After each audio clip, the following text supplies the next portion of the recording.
Ano ba yan? Ba't ganito yung mukha ko? Hindi tuloy ako nakakakita. Wait lang daw. Isuot ko nga to salamin na to. Nakita ko lang to sa basuran eh. Wait lang. 1, 2. Uy, ano to? Ba't na ganito ako? Puntahan ko nga si ate. Ate. Oo, Ning. Bakit yung Nen? Ate, nakita niyo ba po dito yung nakalagay po na basurahan po dito?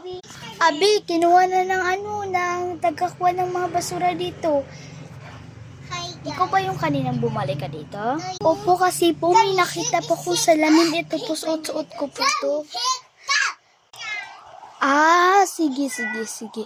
Sabihin ko na lang mamaya sa driver truck pag nagbalik ulit.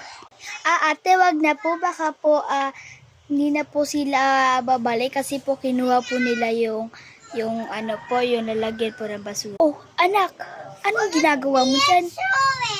Baka hinihintay mo ko? Ama, hindi po kita hinihintay po. Ano po?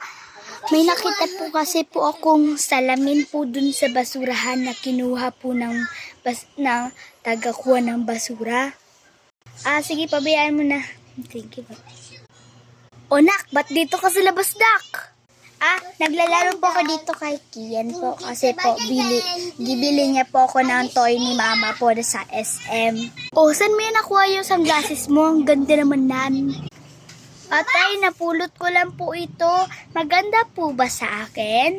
Ang malamang anak, maganda sa'yo. Mahal, nandiyan ka na pala. Pasok ka na, baka na ka sa trabaho mo, napagod ka. Meron na tong pagkain sa lamesa. May pupunta na ako sa may City Hall, ha? Anak, huwag kang magkukulit sa papa mo, ha? Bye-bye, Mama!